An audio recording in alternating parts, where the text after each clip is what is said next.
దేవుడు సన్నిధానంలో మన పడిన ప్రయాస, కష్టము అది వ్యర్థమైపోకూడదు. ఈ రోజంతా పని చేశారు మీరు, ఈ పనికి ఏం రావాలి? ఈరోజు పనికి ఏం కావాలి మనకి అని అంటే ఫలితం కావాలి.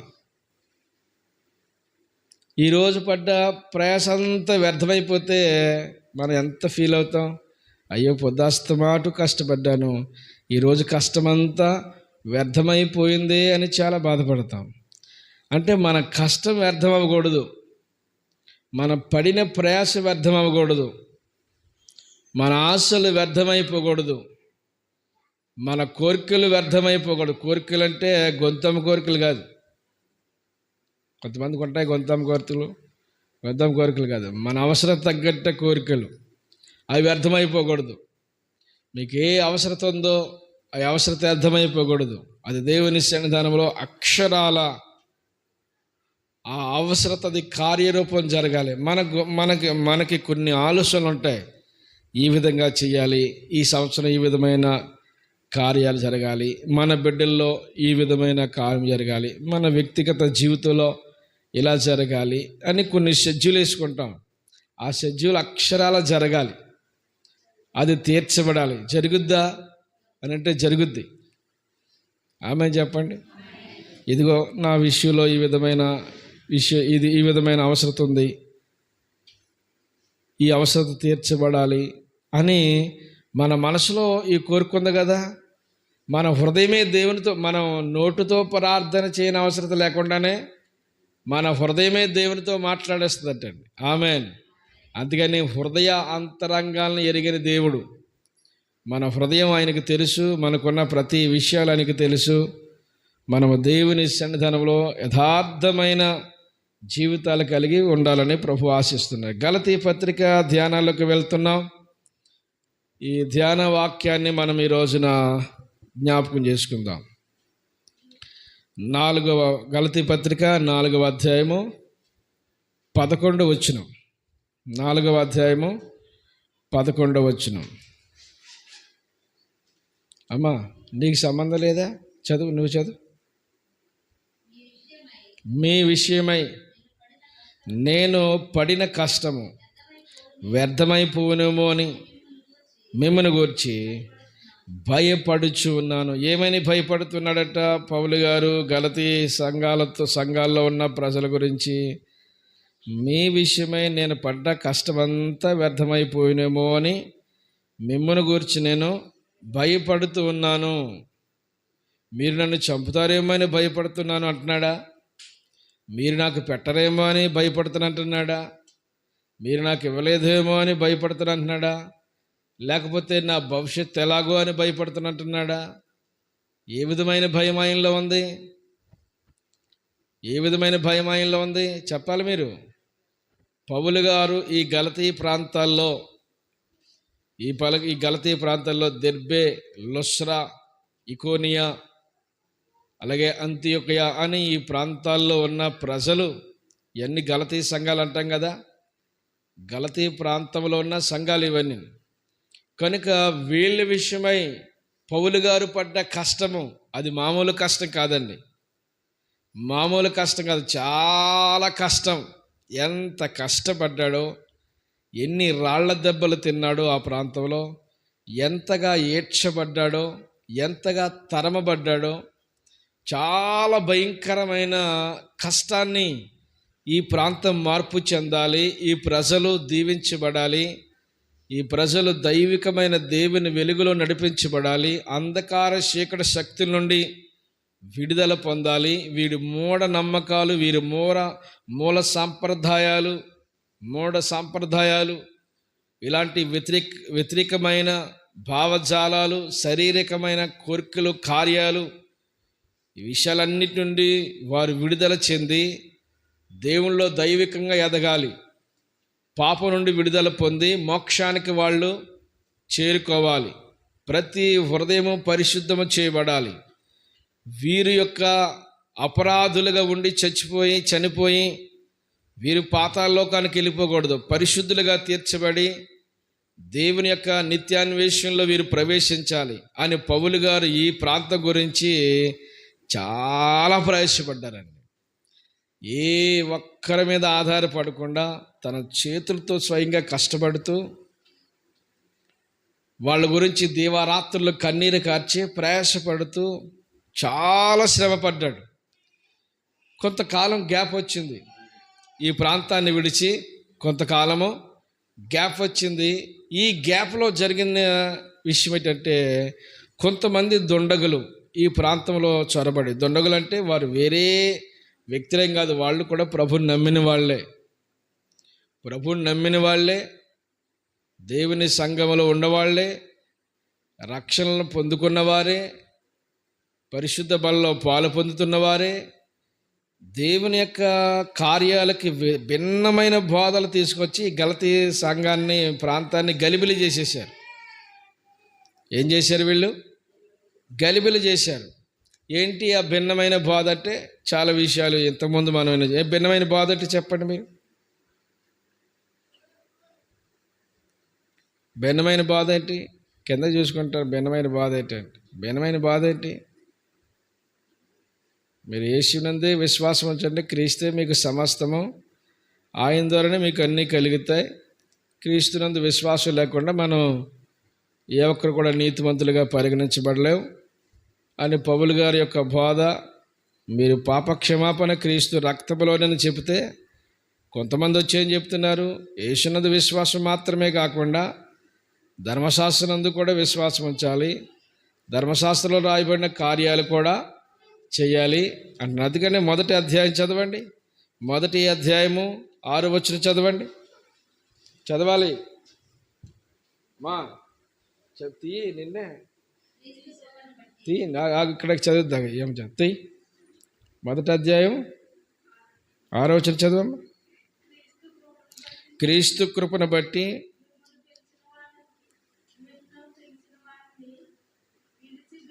విడిచి భిన్నమైన సువార్త తట్టుకు మీరెంత త్వరగా తిరిగిపోవుట చూడగా నాకు ఆశ్చర్యము కలుగుచున్నది, నాకు ఆశ్చర్యము అగుచున్నది.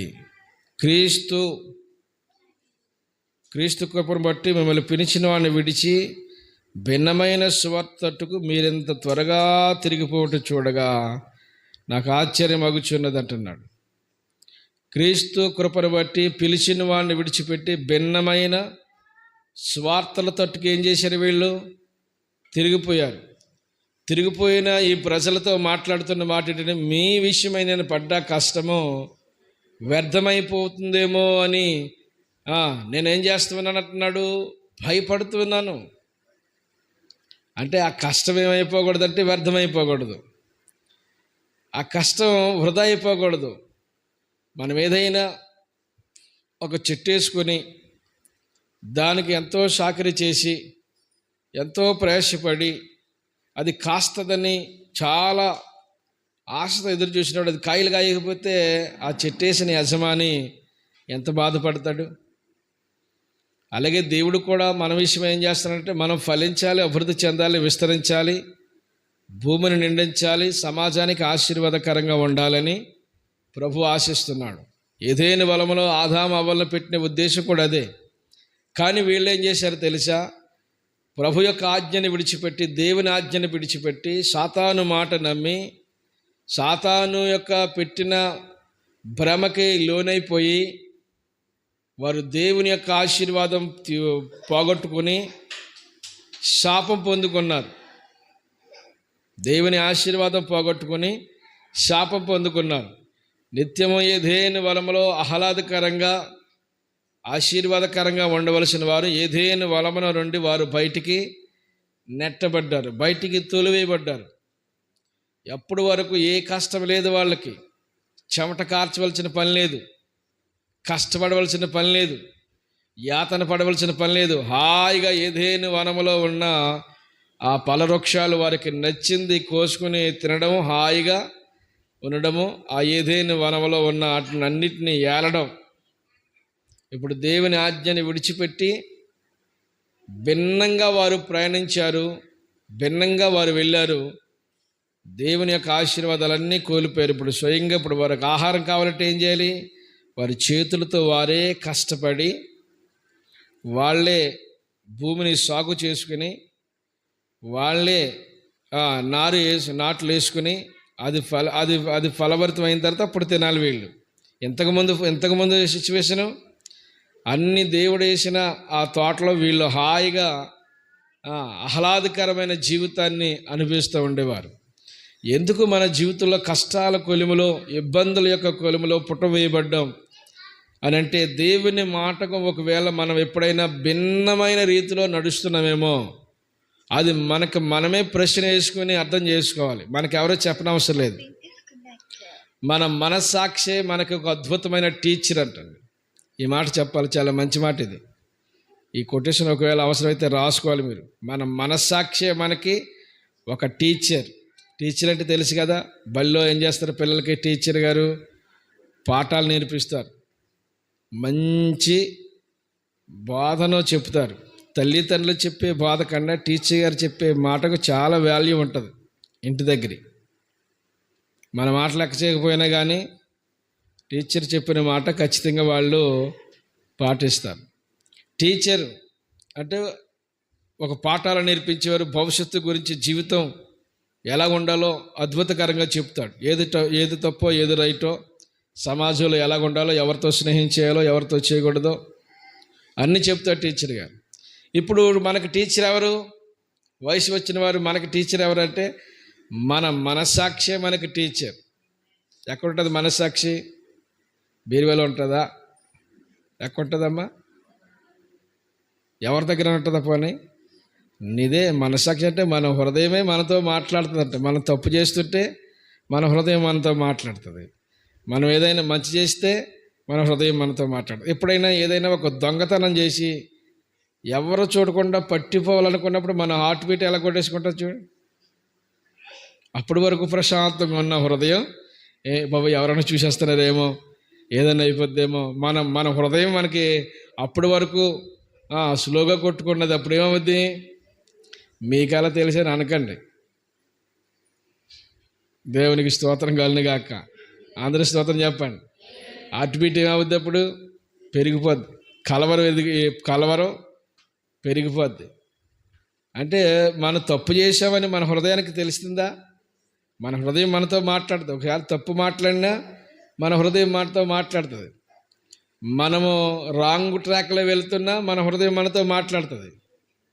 ఏదైనా ఒకటి కాని మాట కానీ కాని పని చేసినప్పుడు కానీ ఎవరైనా చూస్తారేమో, ఎవరైనా వింటారేమో అనే భావన మనలో ఉంటుందా?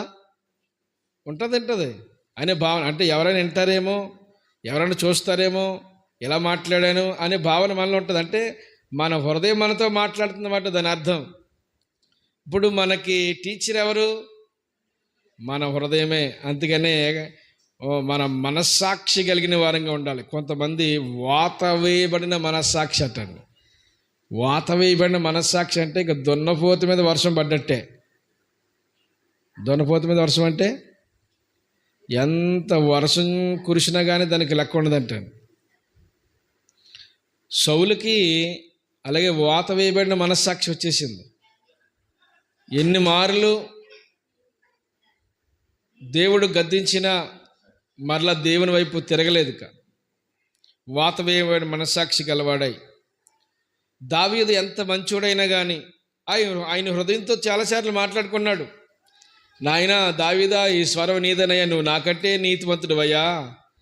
నేను నీకు కీడు చేయని ఉద్దేశించినా కానీ నువ్వు నాకు ఏ రోజున కూడా హాని చేసే మనసు కాదు నీది. నాకు నీ మనసు తెలుసు. నువ్వు నాకంటే నీతిమంతుడు, చాలా మంచోడని ఒకరోజు రెండు పర్యాయములు దావీదు గురించి సౌలు మాట్లాడాడు. అతను మిగిల సుబుద్ధి గలవాడై ఉన్నందుకు సౌలు మరి ఎక్కువగా భయపడిపోయాడంటండి. అంటే అతను మంచోడు, ఇతను చెడ్డోడని అతనికి తెలుసు.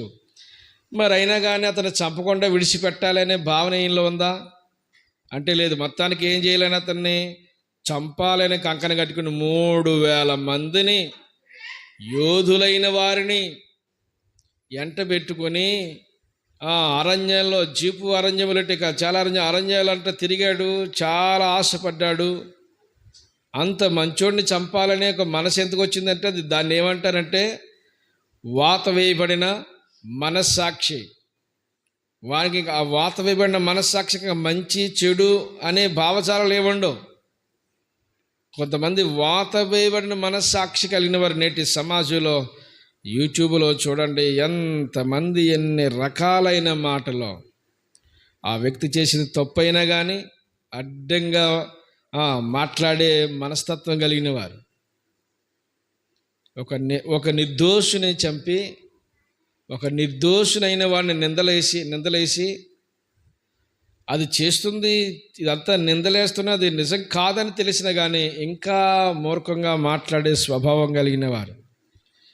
కనుక మన విషయమై దేవుడు పడ్డ ప్రయాస వ్యర్థమైపోకూడదు. అది ఇప్పుడు నేను చెప్పాలనుకున్నది ఏంటంటే, మన విషయమై యేసుక్రీస్తు ప్రభువారు శిలువలో పడ్డ కష్టము, ఎందుకు ఆయన శిలువలో రక్తం కార్చాడు, ఎందుకు ఆయన శిలువకు అప్పగించుకున్నాడు, ఎందుకు ఆయన చిత్రహింసలు చేయబడ్డాడు, ఎందుకు అంత అవమానం పొందాడు ఆయన, ఎందుకు ఆయన కాళ్ళల్లో చేతుల్లో మేకులు కొట్టబడ్డాయి, ప్రక్కలో బల్లెంపోటు పొడవబడింది, నెత్తి మీద ముండ్ల కిరీటము, ఈపి మీద పిడిగుద్దులు, భయంకరమైన చిత్రహింసలు. ఆయన చిత్రహింసలు చూస్తే ఇక ఆయన శరీరంలో గాయపడని స్థలం లేదంటండి.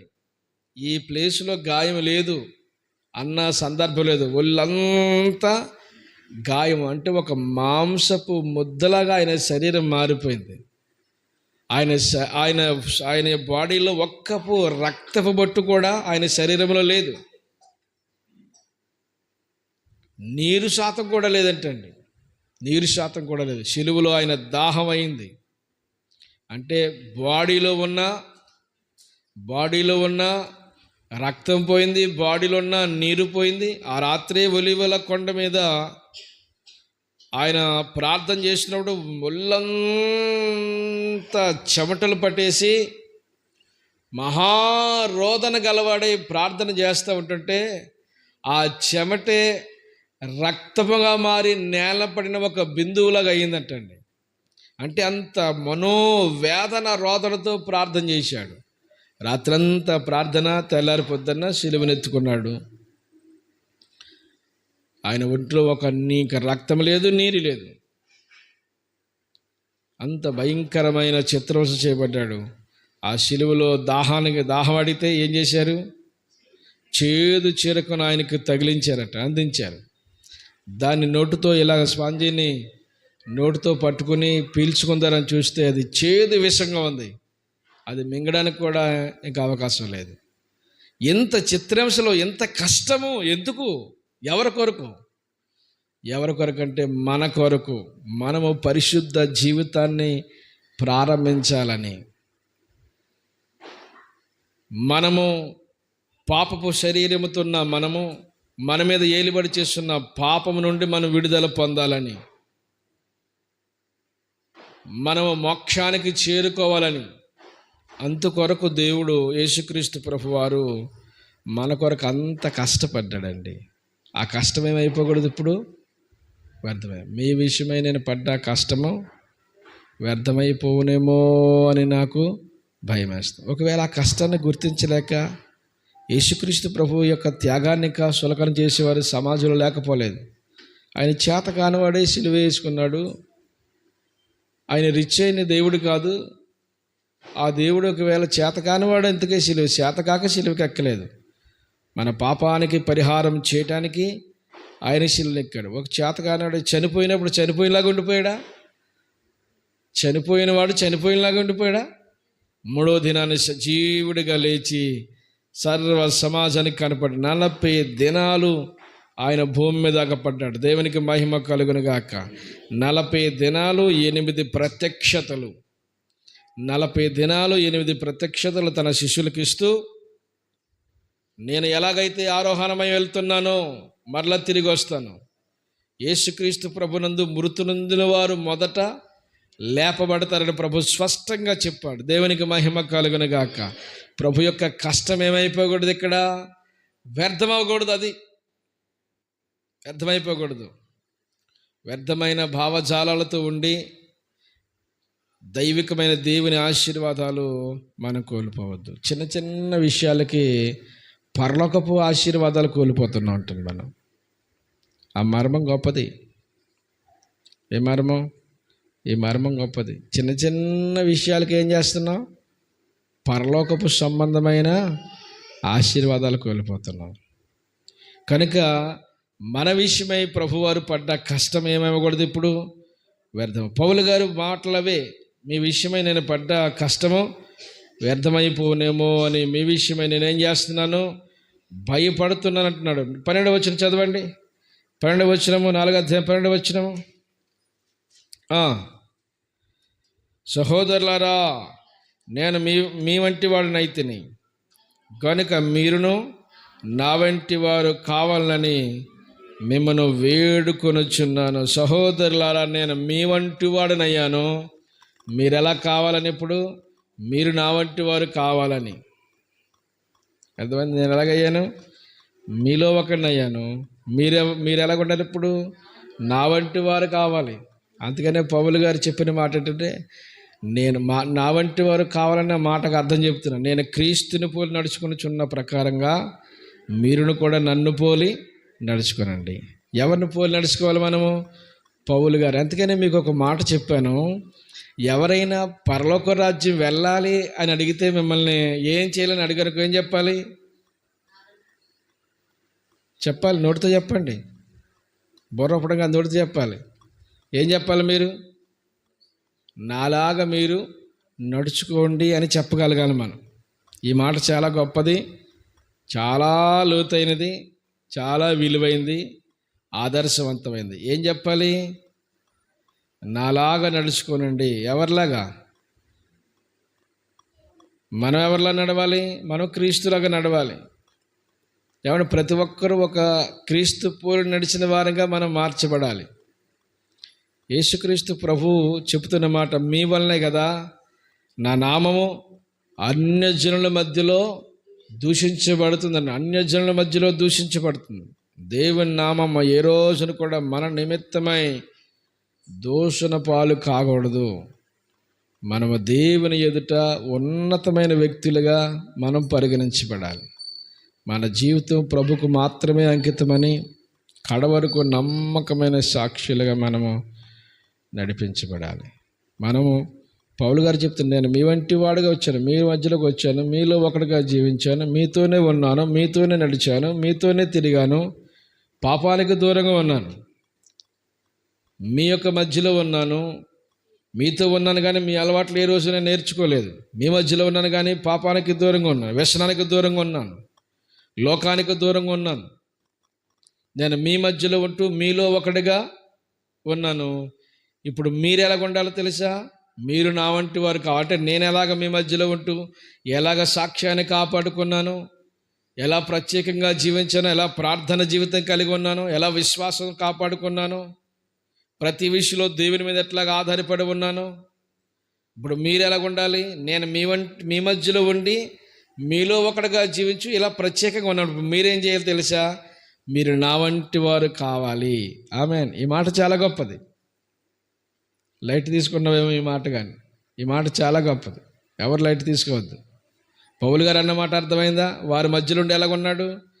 వారి మధ్యలో ఉండి వారితో కలిసిపోయాడా? లోకంలో కలిసిపోయాడా? పాపంలో పడిపోయాడా?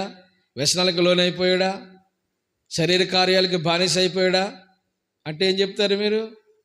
బానిస అవ్వలేదు, వాళ్ళనే ఉన్నాడు. మరి ఇప్పుడు వాళ్ళని అంటున్నాడు, మీరిప్పుడు నా వంటి వారుగా మీరు ఉండాలి. అందుకని నేను క్రీస్తుని పోలి నడుచుకున్న ప్రకారంగా మీరు కూడా నన్ను పోలి నడుచుకోండి. మనము దేవుని పోలి నడవాలి, దేవునికి ఇష్టమైన పాత్రగా. 13వ వచనం కూడా చదువుదాం. 13వ వచనం.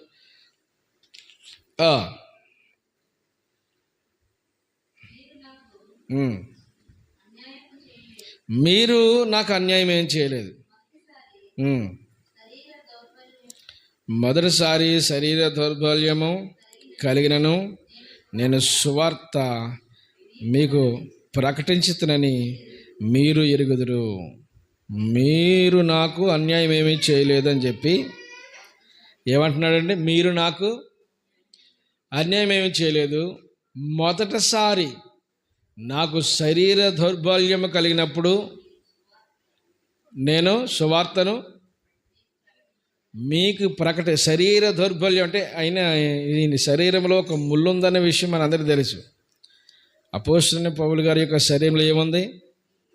ముళ్ళు అంటే బలహీనత. అందుకే దానికి మరొక వాక్యంలో చూస్తే 12వ అధ్యాయము 7వ వచనం చదవండి. కొరింథీయులకు రాసిన రెండవ పత్రిక 12వ అధ్యాయం 7వ వచనం చదవండి. 12వ అధ్యాయం 7వ వచనము. ఎంత టైం పడుతుందో వాక్యం నాకు కళ్ళజోడు కింద లేశారు. బహు విశేషముగా ఉన్నందున అత్యధికంగా హెచ్చిపోకుండా నిమిత్తము నాకు శరీరంలో ఒక ముళ్ళు హెచ్చిపోకుండా నిమిత్తము నలగొట్టకు సాతాను యొక్క దూతగా ఉంచబడిను అని చెప్తున్నాడు. నా శరీరంలో ఏముందంట? ఒక ముళ్ళు ఉంది. అత్యధికంగా హెచ్చిపోకున్నట్లుగా శరీరంలో ఒక ముళ్ళు ఉంది. ఏమంటే పౌలు గారు అంత గొప్ప సువార్తికుడు, ప్రపంచ ప్రఖ్యాతిగాంచిన సువార్తికుడు అంటారు పౌలు గారు అంటే. బైబిల్ గ్రంథంలో కొత్త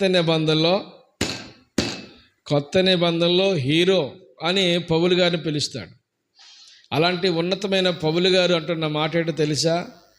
నేను అత్యధికంగా హెచ్చిపోకుండా నిమిత్తము నా శరీరంలో ఏముంది? ఒక ముళ్ళు ఉంది. నా శరీరాన్ని అంత బలహీనత ఉన్నా కానీ, అంత శరీర బలహీనత గలవాడైనా కానీ దేవుని విషయంలో ఎప్పుడు కూడా రాజీ పడిపోలేదండి. చిన్న బలహీనత ఉందంటే చాలు ప్రార్థన మానేస్తాం మనం.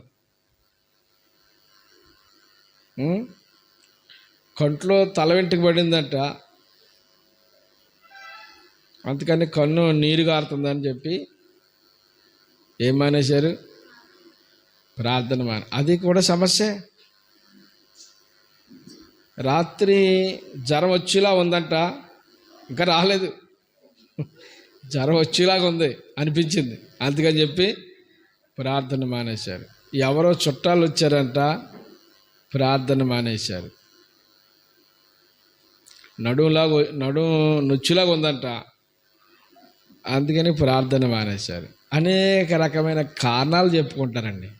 పౌలు గారి శరీరంలో ఎంత బలహీనత ఉంది. ఏ రోజునైనా సువార్తను మానాడైనా? ఏ ప్రాంతం వెళ్ళమంటే ఆ ప్రాంతం, దేవుడు ఏ ప్రాంతం వెళ్ళమంటే అపోస్తలుల కార్యాలు 14వ అధ్యాయంలో ఒక అద్భుతమైన మాట చూడండి. ఈ మాట చదువుకుని ప్రార్థన చేసుకుందాం. అపోస్తలుల కార్యాల గ్రంథము 14వ అధ్యాయం 19వ వచనము. 14వ అధ్యాయం 19వ వచనము. 14వ అధ్యాయం 19వ వచనము. పని చేయండి మీరు.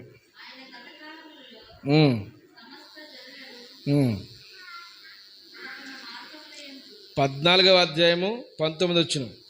అపోస్తలుల కార్యాలు. అంతియొకయ నుండి ఈకోనియ నుండి యూదులు వచ్చి జన సమూహములను తమ పక్షముగా చేసుకుని పౌలు మీద రాళ్ళు రువి అతడు చనిపోయాడు అనుకుని పట్టణపు వెలుపలకు అతన్ని ఈడ్చిరి. చుట్టి నిలిచి ఉండగా లేచి పట్టణంలో ప్రవేశించి మరునాడు బర్నబాతో కూడా దెర్బేకు పోయి, అక్కడ దెర్బేకు ఈ ఇకోనియా పక్కన ఏముంది? దెర్బే ఉంది. ఆ దెర్బే వెళ్ళిపోయాడు. మీకు ఏమర్థమైంది ఇక్కడ? పౌలు గారు సువార్త చెబుతూ ఉండగా కొంతమంది యూదులు వచ్చి ఇకోనియాకు వచ్చి, ఇకోనియా నుండి ఆ తర్వాత అంతియొకయ నుండి ఎవరు వచ్చారు? యూదులు వచ్చి పౌలు గారి మీద భిన్నంగా వారిని ప్రేరేపణ చేసి పౌలు గారిని కొట్టాలని అని కొంతమందిని ప్రేరేపించి వాళ్ళు కుమ్మక్క ఏం చేశారు? పౌలు గారిని రాళ్లతో కొట్టేశారు. యూదులంటే వీళ్ళు క్రీస్తు నమ్మిన వారు కొందరు ఉంటారు. అందులో నమ్మని వారు కొందరు ఉంటారు. ఆ విధంగా ఈ విధంగా మొత్తానికి కొంతమందిని మాత్రం ఒక టీముగా ఏర్పాటు చేసుకుని పౌలు గారి మీద దాడి చేశారు. దేంతోని? రాళ్లతో దాడి చేశారు. తగిలి అంటారా పౌలు గారికి? రాళ్లతో కొడితే తగలకుండా ఉంటాయా? తగిలాయి.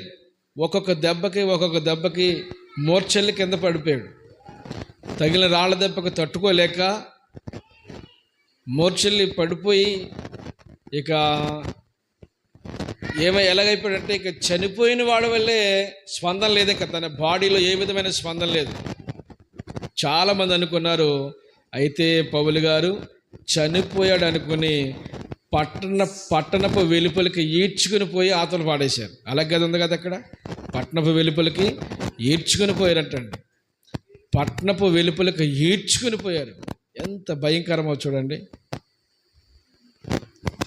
ఎంత భయంకరమో. ఈడ్చుకుని పోయారండి. ఎవరిని ఇస్తారు? చచ్చిపోయావు. అప్పుడప్పుడు చనిపోయిన కుక్కలు గట్ట అక్కడ ఉంటే రోడ్డు పక్కనే, ఊళ్ళో కానీ అక్కడక్కడనే ఎవరైనా పిల్లకి అప్పగించో లేకపోతే చకిలు కట్టుకుని ఏం చేస్తాం? ఈడ్చేసి ఆ బయట ఎక్కడో చెరువు కట్టుకుందో లేకపోతే ఎక్కడో ఆ మూల ఎక్కడో అలాగ ఒక కుక్కని, ఒక పశువుని ఈడ్చుకుని పోయినట్లుగా పౌలు గారిని ఏం చేశారు తెలుసా? ఈడ్చుకుని పోయారంటండి. ఆయన శరీర బలహీనతలు ఎందుకు వచ్చినాయో చెప్తున్నాను. మామూలుగా ఆయనకి ఏదో శరీరంలో ఉన్న రోగం అది మామూలుగా వచ్చింది కాదు.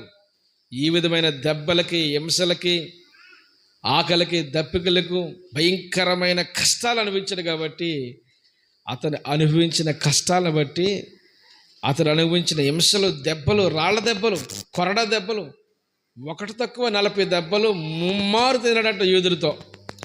ఒకటి తక్కువ 40 దెబ్బలు ముమ్మారు తిన్నాడు. భయంకరమైన చిత్రహింసలు. ఆ విధంగా ఆయన శరీరంలో ఏమి ఏర్పడింది? బలహీనతలు ఏర్పడింది. చూడు బలహీనతలు ఏర్పడినాయి. ఇక్కడ కదుపుతుంటే అవి మెదులుతున్నాయి. అయ్యని ఆఫ్ చేసి బలహీనతలు ఆ విధంగా ఏర్పడ్డాయి. బలహీనతలు, ఎన్ని బలహీనతలు రాని, ఎంత కష్టమో ఆయన శరీరంలో ఉండి, ఏ విధమైన పరిస్థితులు ఉన్నప్పటికీ ఏ రోజున కూడా దేవుని విడిచి వెనక్కి వెళ్ళిపోలేదు. సువార్తను మాని వెనక్కి వెళ్ళిపోలేదు. చావైతే బ్రతుకుట క్రీస్తే, చావైతే నాకు మరీ లాభం అనుకున్నాడు. ఆమేన్.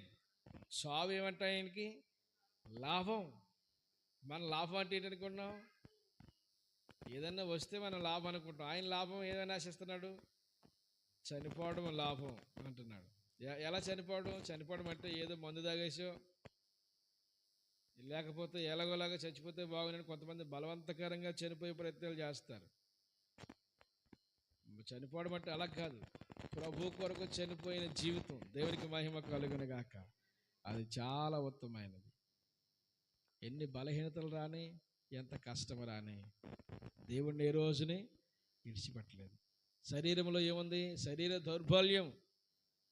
ఆయన శరీరంలో అంత బలహీనత ఉంది. ఎంత బలహీనత ఉంటే ఎంత కష్టం ఉండి దేవుని విడిచి వెళ్ళిపోలేదు. అలాగని సువార్త మానలేదు. అలాగని ఇంత కష్టపడ్డాను, ఇంత దెబ్బలు తిన్నాను, ఇంత భయంకరమైన హింసలు అనిపిస్తున్నాను, దేవుణ్ణి నమ్మాను, నేను ప్రభులో వాడబడుతున్నాను, అనేకులకు దేవుని సువార్త చెప్తున్నాను, నాకే ఎందుకు ఇన్ని కష్టాలు పడ్డప్పుడు, నాకేమేలి చేయనప్పుడు నేనెందుకు ఈ ప్రభు సువార్త చేయాలని అనుకున్నాడా?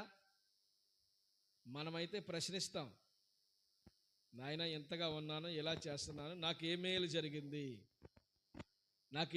జరిగింది, ఎందుకు నేను ప్రభు నమ్ముకున్న తర్వాత ఎన్ని కష్టాలు అనే భావాలతో మనం ఉంటాం. కానీ ఏ రోజున దేవుణ్ణి ప్రశ్నించలేదండి పౌలు గారు. ఏ రోజున దేవుణ్ణి ప్రశ్నించలేదు. చాలా యథార్థమైన భావంతో దేవుని సన్నిధిలో ముందుకెళ్ళాడు. అనేకుల్ని, బలహీనైన వారిని బలపరుస్తున్నాడు. ఆయన శరీర బలహీనతలు కూడా కొన్ని సందర్భాల్లో చూపిస్తూ ప్రజల్ని మోటివేషన్ చేస్తున్నాడు. ఏ విధంగా